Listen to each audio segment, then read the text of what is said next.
Bismillahirrahmanirrahim. Qardaşlar, sizə yeni bir möcüzə göstərmək istəyirəm. 1500 ilə yaxındır ki, bu möcüzəni hələ heç kəs görməyib. Yəni, e, mənim düzmü, yanlışmı dediyimi artıq siz bu videoya baxsanız görərsiniz. Sözümün əvvəlini deməkdənsə, axırını demək istəyirəm ki, bu nə ilə əlaqədardır?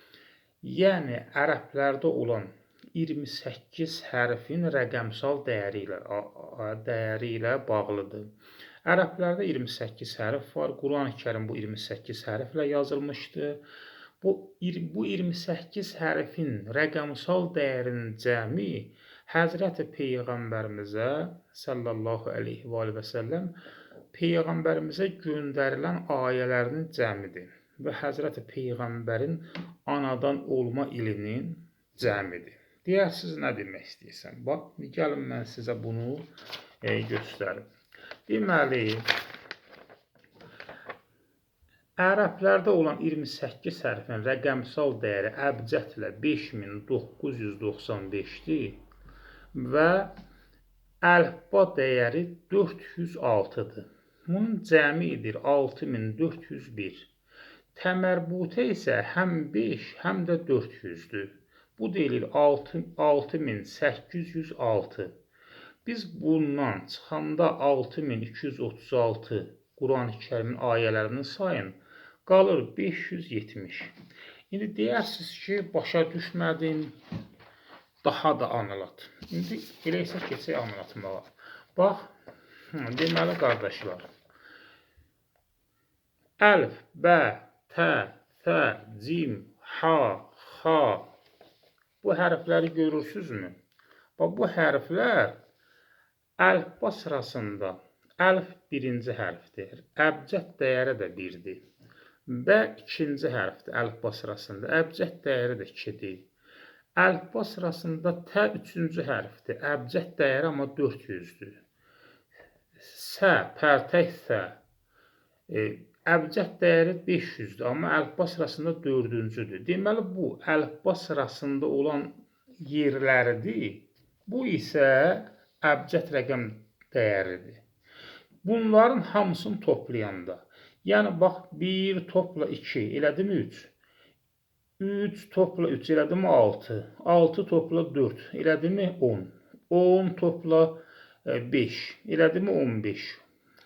5, 15 topla 6, elədimi 21. Bax, bu cür əlifba sırasında olan dəyərlərin hamısını toplayanda və əbcəd dəyərini hesab toplayanda bunlar çıxır. Əlif, bə, tə, sə, cim, ha, xa. Sonra nə qaldı? Dəl, vəl, ra, zə, sin, şin, sad, dad, ta, la.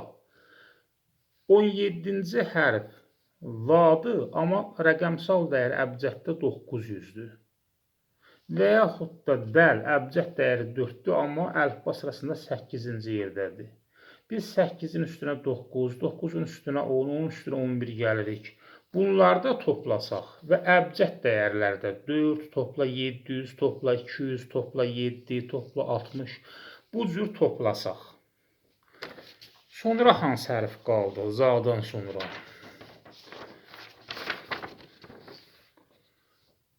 Ayn 18-ci hərfdir, qayn 19-cu hərfdir, 18 topla 19, topla 20, bax bu cür toplasaq. Ta 28-ci hərf olan yəni. Və bunu da toplasaq. Əbcəd dəyəri 70, qaynin əbcəd dəyəri 1000, bu cür toplasaq. Hansı rəqəmlə qarşılaşırıq? 1500 ilə yaxında heç kəs bunu hesablamayıb, buna baxmayıb. Bax, qarşılaşdığımız rəqəmsal dəyər bu olur. Əbcəd dəyəri eləyir 5995. Əlifba sırasında olan nömrələri bir üstə gələndə 406 eləyir. 406.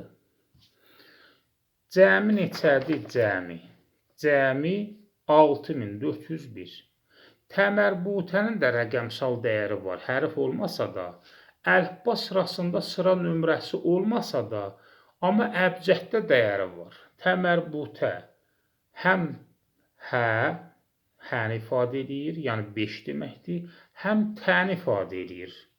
Tənin rəqəmsal dəyəri əbcəddə 400 deməkdir. Əbcəddə hənin rəqəmsal dəyəri 5 deməkdir. Neçə elədi? 6806. 6806-dan 6236-nı çıxsaq, qalır 570. İndi siz deyərsiniz ki, 6236-nı niyə çıxarsan ki? 6236 Quran-ı Kərimin ayələrinin sayıdır. Əgər bunları çıxanda Peyğəmbərin doğumu qalır. Yəni, təsəvvür edin ki, bir insan doğuldu. Hansı zaman doğulub Həzrəti Peyğəmbər? 570-də. İndi deyərsiniz ki, axı həm 570, həm də 571 deyirlər. Peyğəmbərin 2 doğum tarixi var. Ya deyirlər 570-də doğulub, ya 571-də. Fərqi yoxdur. 570 ana bətnində olan bir vaxt kimi də biz onu qəbul edə bilərik. 570-də ana bətnində idi, artıq sağ idi, canlı bir insan idi. Artıq canlı bir insan idi. Nə olsun ki, hələ anasının bətnindən çıxmayıb, canlı idi. Yəni, fikir verin, Quran-ı Kərimin hərfləri, 28 hərf nə zaman kamilləşir? Hansı zamansa neçə min illər bundan qabaq kamilləşib. 28 hərf artıq yaranıb. Bunun ərəb əlifbasında rəqəmsal dəyəri 28-dən olduğuna görə mütləq 400 deməli 406 olub rəqəmsal dəyəri üst-üstə gələndə və əbcədlə də hesablayanda mütləq əbcəd dəyəri də 5995 il olub. Doğulub kamilləşib.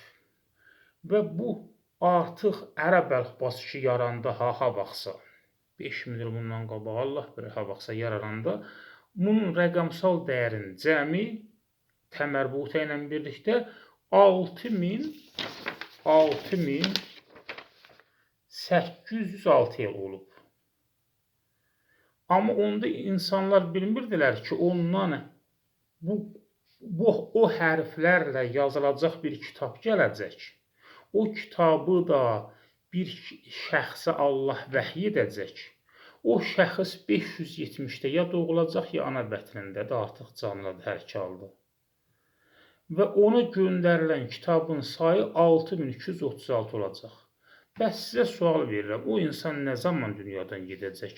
Siz 6236-nı tərsini oxuyun. 632-nin 6-cı ayında. 6236-nı biz oxuyanda bura nöqtə qoyuruq da, düzdürmü? 6 ilə 2-nin arasına. 6.236. Yəni 6236-nı. Həmən nöqtəni elə burada da saxlayaq. Tərsini oxuyaq. 632 nöqtə, 600, toplu 6.